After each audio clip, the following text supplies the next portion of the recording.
¿Cuántos creen que Dios necesita hombres de valor? Amén. Así puestos en pie, mis hermanos, vamos a ir a la palabra del Señor en Hechos capítulo 4 y vamos a leer los versos 32 y 33. Hechos capítulo 4, versos 32 y 33. Voy a leer para todos ustedes, mis hermanos, y ustedes van a considerar mentalmente la lectura. Amén. Dice la palabra del Señor de la siguiente manera. Y la multitud de los que habían creído era de un corazón y un alma, y ninguno decía ser suyo propio nada de lo que poseía, sino que tenían todas las cosas en común.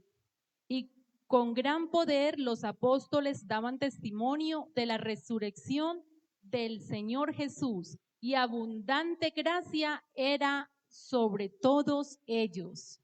Gloria al nombre del Señor Jesús. Dando una alabanza al Señor, pueden sentarse, mis hermanos. Gloria a Dios.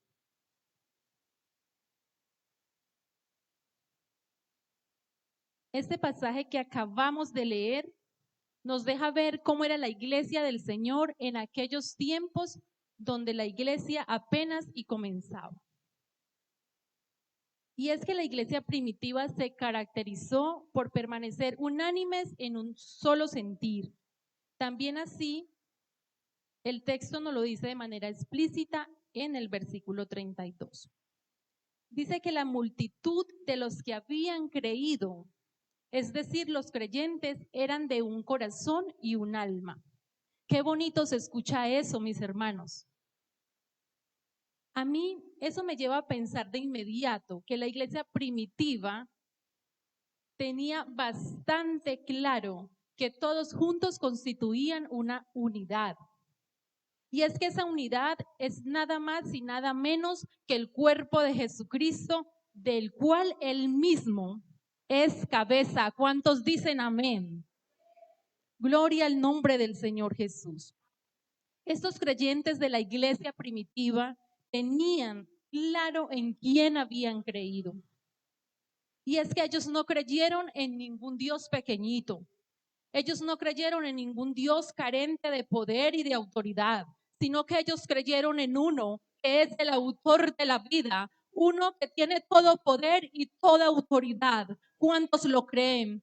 Uno que tiene poder para decir, para hacer y también para enviar. A su nombre la gloria.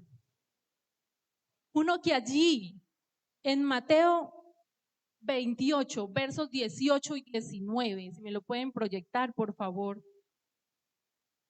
dijo: toda potestad me es dada en el cielo y en la tierra, por tanto, id y hacer discípulos a todas las naciones.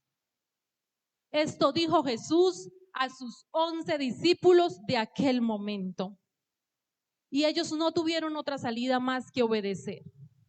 Y es que así es, mi querido amigo, mi querido hermano. Desde el momento en que se nos presentó en nuestras vidas este glorioso evangelio, hemos entendido de que si hay un hombre digno de imitar en todo en nuestras vidas, este se llama Jesucristo. En Él estamos completos. En Él no nos hace falta absolutamente nada en esta noche. ¿Cuántos dicen amén? Y continúa el texto en el verso 23. Dice: y con gran poder los apóstoles daban testimonio de la resurrección del Señor Jesús, y abundante gracia era sobre todos ellos.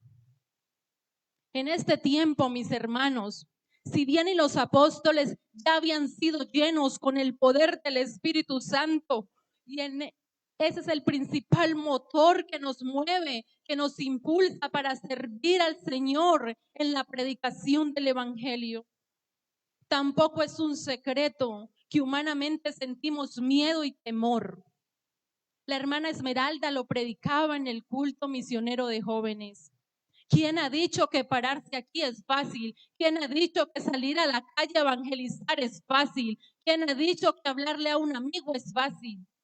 Por supuesto que no, pero el Señor nos capacita. El Señor nos da autoridad. ¿Cuántos dicen amén? Y si es difícil para nosotros, mis hermanos, ¿cuánto más difícil era para los apóstoles que vivían una etapa difícil en los inicios de la iglesia, donde ser creyente no estaba de moda, no daba prestigio en medio de la sociedad?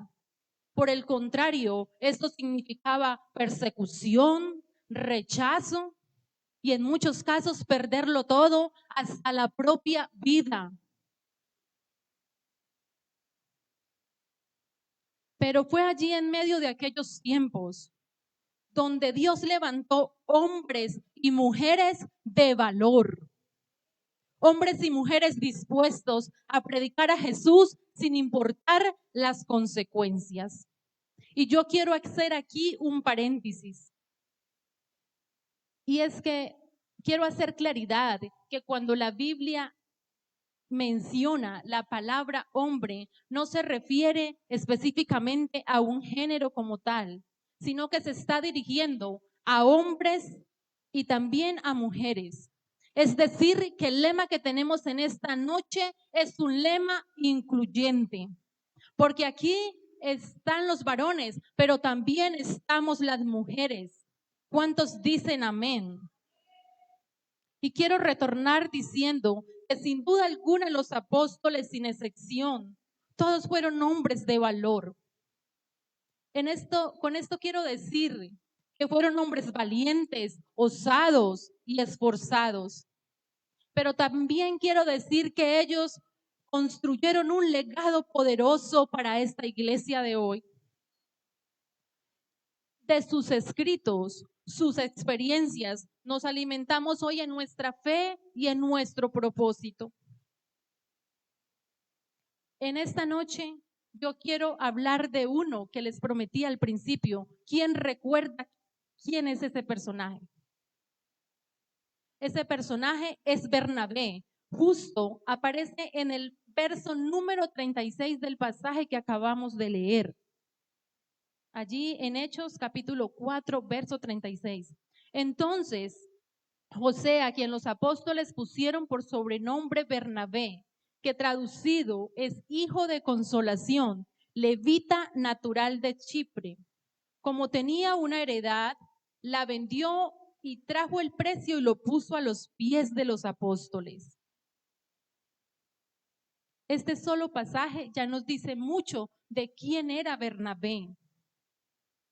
Pero yo quiero resumirles un poco algunos aspectos de ese papel que jugó Bernabé en la iglesia primitiva y esta misión de expandir este evangelio que hoy nos alcanzó a nosotros.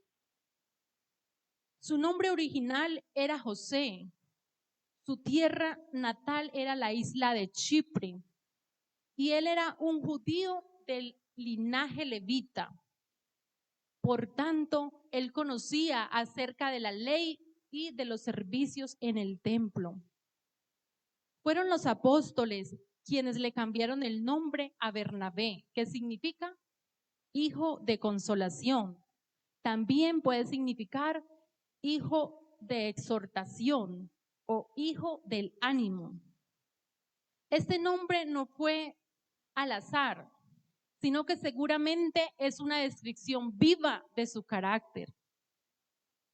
Porque la palabra nos deja ver que Bernabé, si alguien estaba triste, él sabía cómo levantarlo. ¿Cuántos dicen amén? Si alguien estaba débil en la fe, él sabía cómo animarlo. Y si alguien se sentía que había fallado, él sabía cómo restaurar ese corazón y cómo renovar sus fuerzas. Él tenía un corazón generoso, dado a Dios y a las personas. Fue precisamente Bernabé quien habló a favor de Saulo y lo defendió ante los discípulos cuando ellos no creían en su conversión al evangelio. Nos dice la palabra del Señor allí en Hechos 9:27. Entonces Bernabé, tomándole, lo trajo a los apóstoles y les contó cómo Saulo había visto en el camino al Señor, el cual le había hablado, y cómo en Damasco había hablado valerosamente en el nombre del Señor Jesús. Cuando nadie creía en Saulo, apareció Bernabé, quien conocía de la obra del Espíritu Santo en la vida de Saulo, y habló por él ante los discípulos.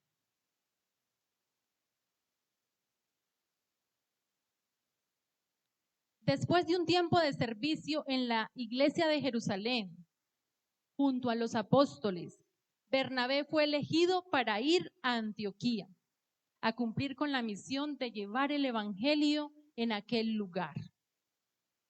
Antioquía era una ciudad importante grecorromana, un centro de comercio, un crisol de diversas culturas.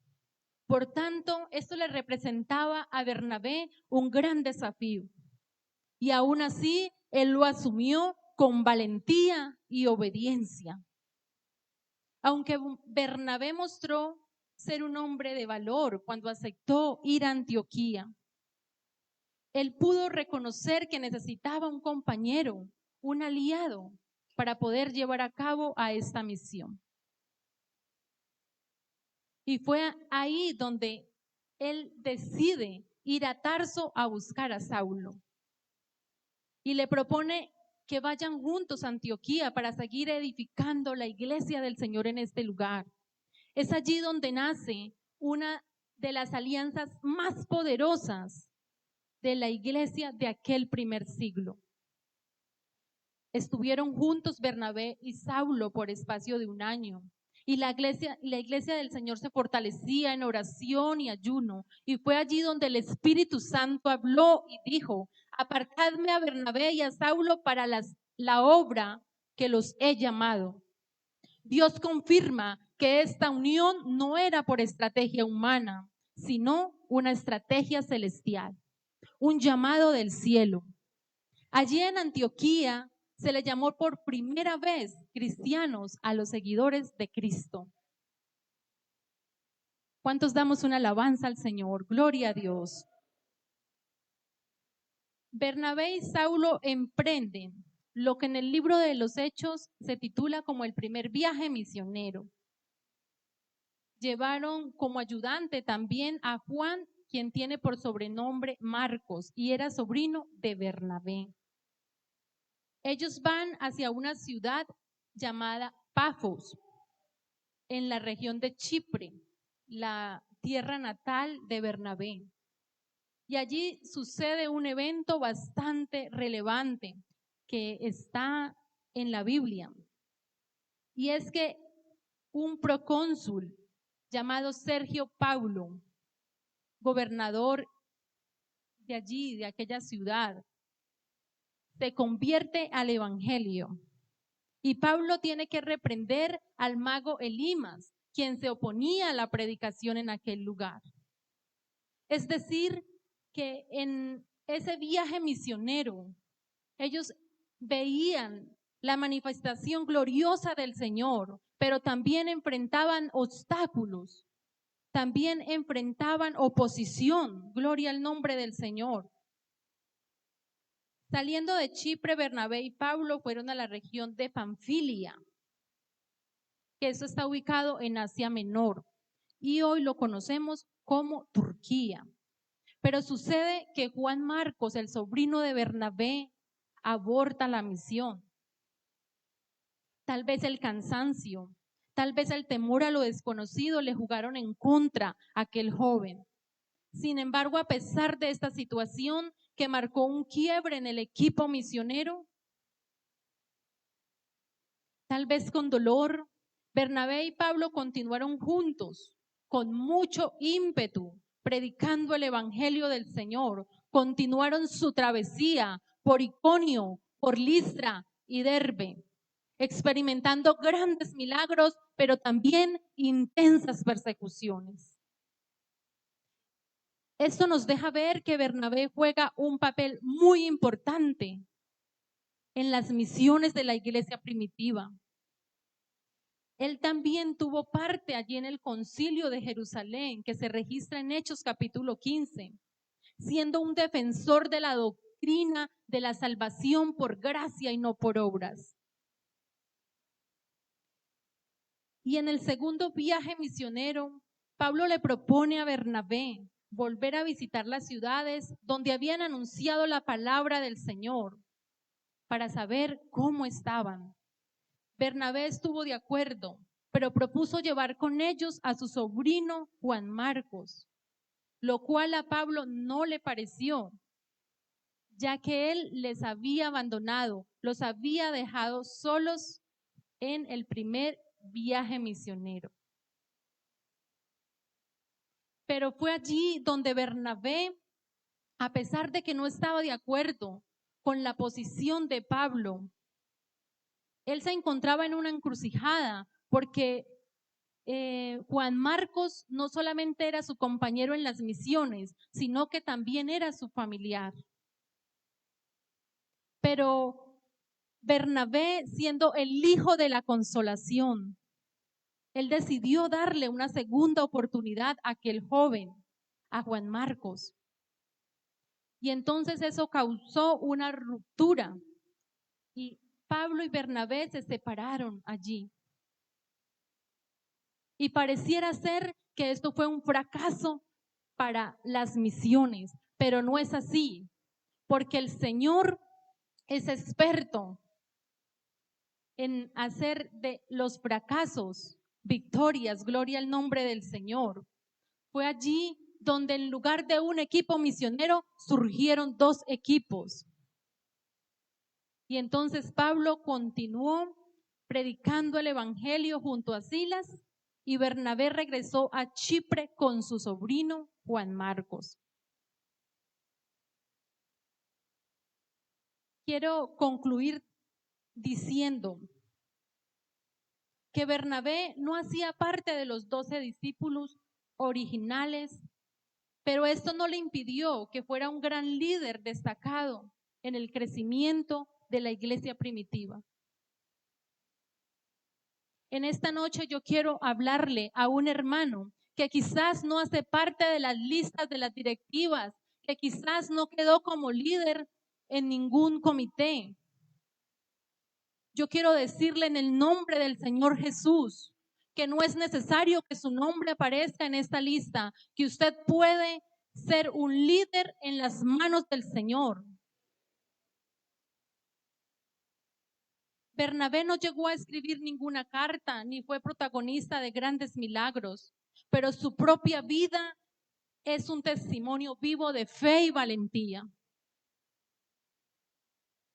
Bernabé no era un apóstol de multitudes, él era un apóstol de discipulado, de acompañar de cerca.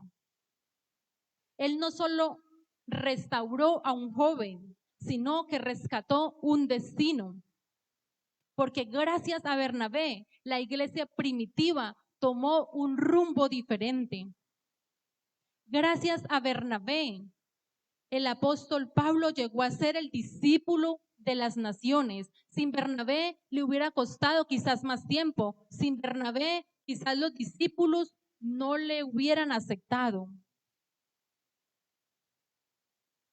Bernabé tenía un don especial. Él creyó en Pablo cuando nadie más lo hizo. Le dio una segunda oportunidad a su sobrino Juan Marcos, quien luego se convirtió en un instrumento útil en el ministerio. Dicho esto por el mismo apóstol Pablo, allí en 2 de Timoteo 4:11. Yo no sé cuántos de los que estamos aquí en esta noche queremos parecernos a Bernabé. ¿Cuántos queremos tener su carácter, su valentía? ¿Cuántos queremos tener su carisma? ¿Cuántos queremos tener su empatía y ese amor por el hermano y por las misiones? Dios sigue buscando hombres y mujeres de valor, corazones fieles y llenos de compasión. Hoy el Señor sigue preguntando, ¿quién irá? Abriendo caminos y forjando mejores destinos en la vida de alguien que necesite escuchar hoy este evangelio.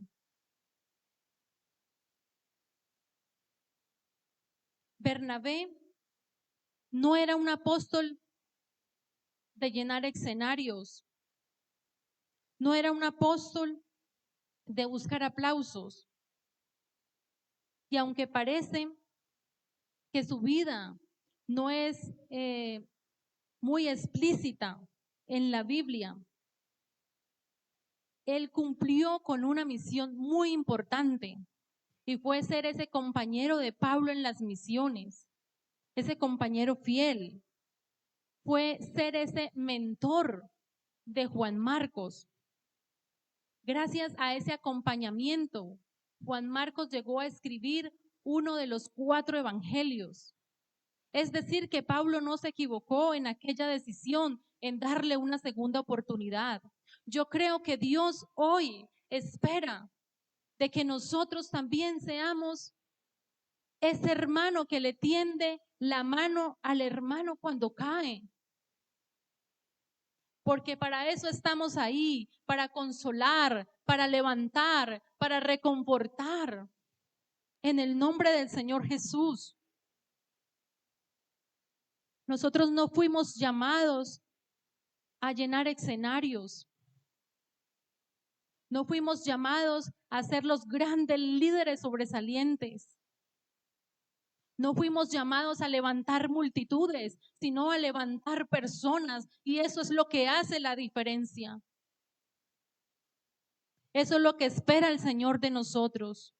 Que tengamos compasión por el que camina a nuestro lado. Que tengamos compasión por el hermano que persevera en este camino. Y que cuando falle, no veamos solo la falla, sino que también veamos el propósito que Dios tiene para con él.